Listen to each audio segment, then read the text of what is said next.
Oops, so after taking a closer look at the bike, it looks like the guy came back and took a lot of stuff.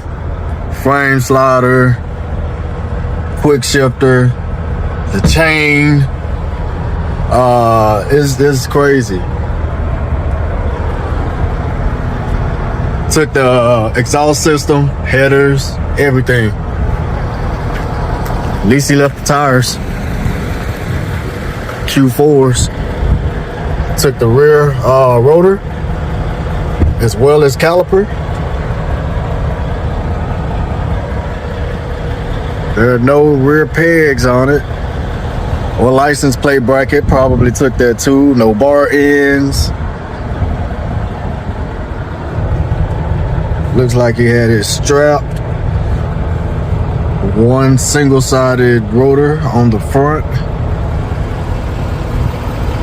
I took the display and the rest of the front end and put it in the truck. Didn't want that to fly off. About the only good thing that was left on the bike that he didn't take off.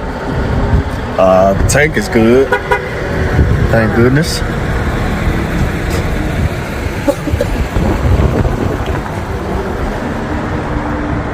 So yeah, we're out here just outside of Odessa, Texas. Left the ECU also, so that's a plus. But I got pretty much all the stuff that I need already, so.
As you can see by the title, I got ripped off on this bike, but not only did I get ripped off on this bike, the insurance company also got ripped off. I am going to show you exactly what I mean by that, because there are numerous parts missing off of this bike. And obviously you could tell that the previous owner, once the insurance claim was done, they came out and inspected the bike. You could tell that they pulled a lot of stuff off of this bike. And I get it. But the thing is, the insurance company wrote them a check for the stuff that was on the bike. And insurance companies, a lot of them, they will let you take custom mods off of a bike, but you have to replace it with something. It doesn't even have to be factory, but you do have to replace it with something. And the reason why is because they're paying you for the bike to be whole. So let me show you quickly some of the stuff that I found in this bike that I didn't even notice when I picked the bike up. But when I got it home, actually recently when I started moving these bikes around so that I could work on this bike, I noticed even more stuff. All right, so first off, I did notice this is not the axle that was on this bike. When I picked this bike up, it actually had this axle on it. and I don't really know the reason why they changed out the axles on this bike, but this is the one that came on it. And also other things like this right here. We got the rear brake on this bike for the brake lights, but there ain't no reservoir. That's one of the things that is missing off of this bike that wasn't replaced. As I said, they had this axle on here, and if you notice, there's no caliper, there's no rotor. Sprocket side, obviously the chain is gone, and the reason that the chain is gone, they swapped out the swing arm. At least they put a swing arm back on it, but the reason they took the swing arm off, I'm pretty sure they had a stretched swing arm on this bike, and that probably explains the axle that they took off, or rather the axle that was on here. Now, thankfully and luckily for me, I already have a lot of these parts that are missing from this bike, because between that R1, that 2016 R1, and I still have a little bit of the R1M, the 2015 R1M left over. So between the two of those bikes, I still have a good amount of parts that I don't have to spend money on.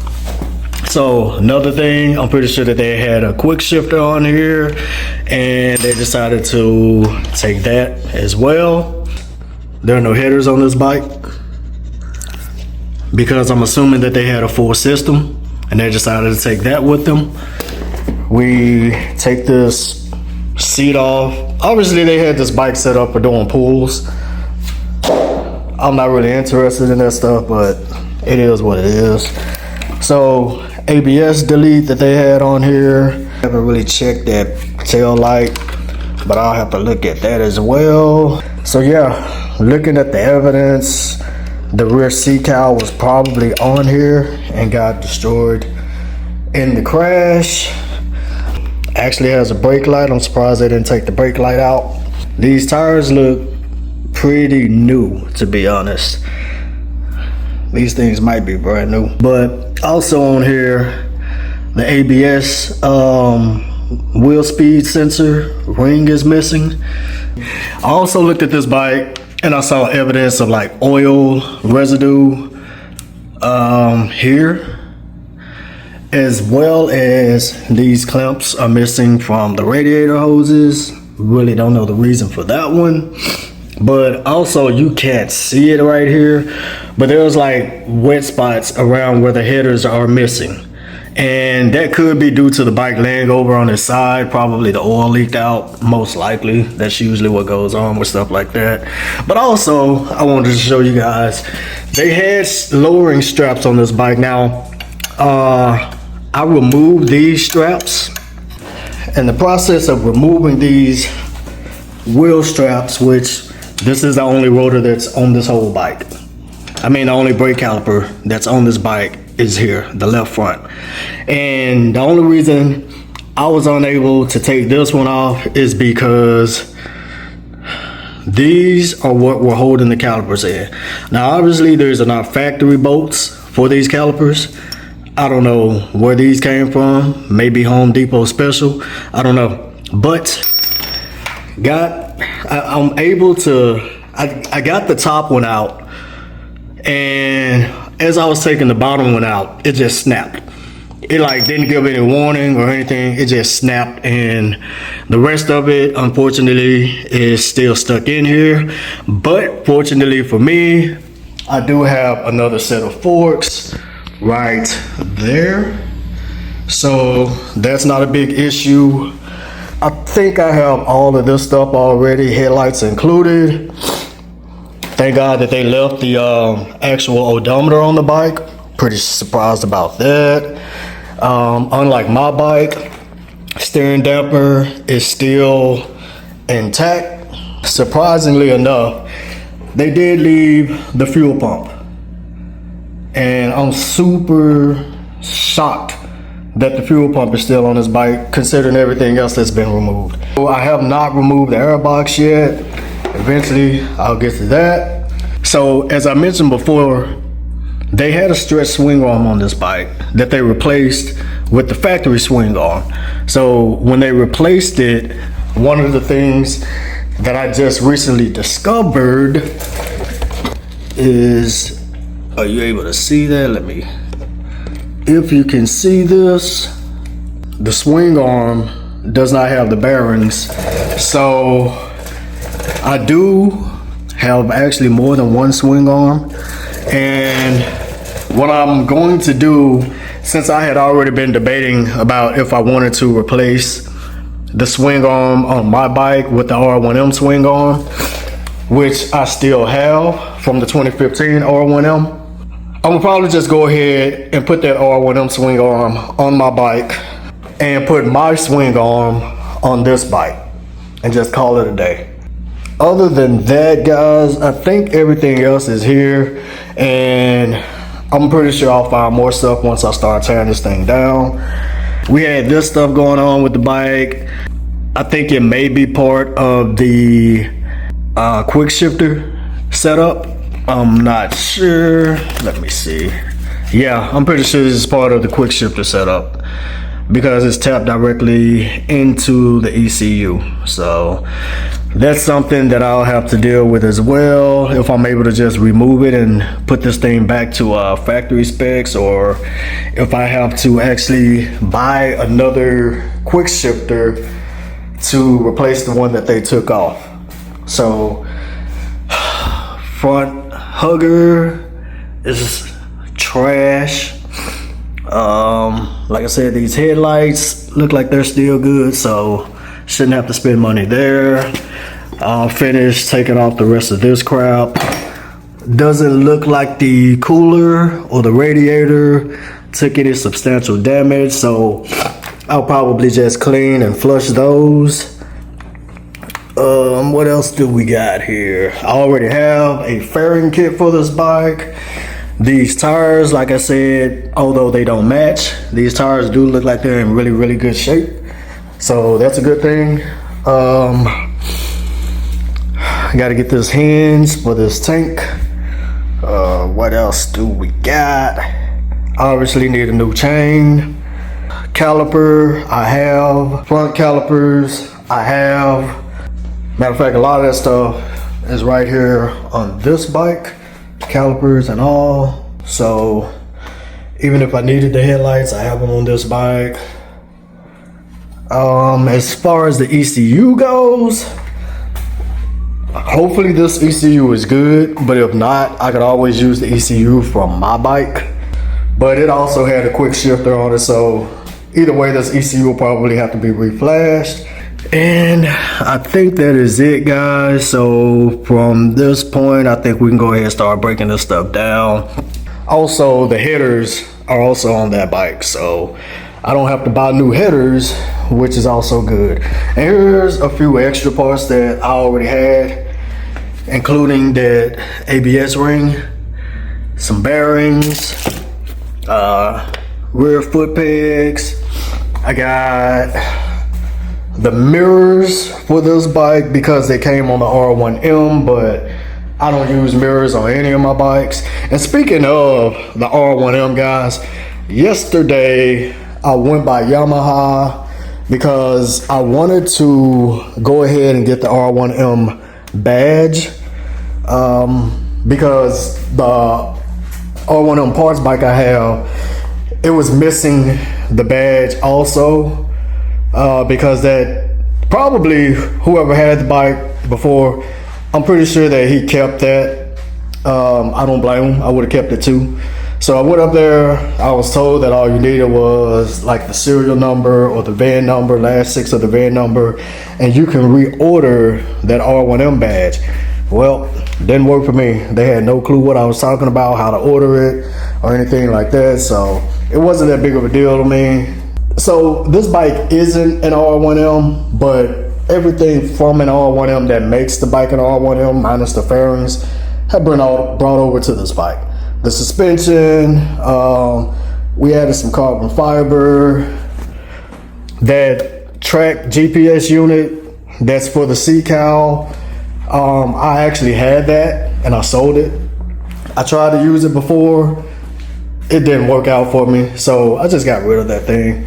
And you know, it was extra money that I put in my pocket that went towards rebuilding. Or actually, I think I ordered more carbon fairing with that. I think we can go ahead and start tearing this bike down and discovering what other surprises will be left behind.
Alright guys, so yep, had to change shirts, man. After washing the bike, it's like 90 plus degrees out here. So shirt was soaking wet, fresh shirt on. Just to end this video, because I think that's about all we're gonna do for today. Appreciate you guys for tuning in. Catch you on the next one. Peace. Alright guys, so I think this is as good a point as any to go ahead and call it one. We got the bike stripped down. We got it cleaned up. Oil's already drained. I got to drain the remainder of the coolant. Hopefully we'll get to a point to where we can get the bike started on the next episode. Flush the coolant, start putting, you know, fairings and things like that together. Not saying that I'm going to put the fairings on yet, because I'm still debating about doing a little bit of powder coating and little stuff like that. So appreciate you guys for stopping through, checking out this episode, this first episode of how ripped off I got on this bike. But it is what it is, man. It comes with the territory. Hope to see you guys on the next episode. But until then, man, stay safe out there and holla at your boy. Peace. Working hard for the spotlight, look, come on.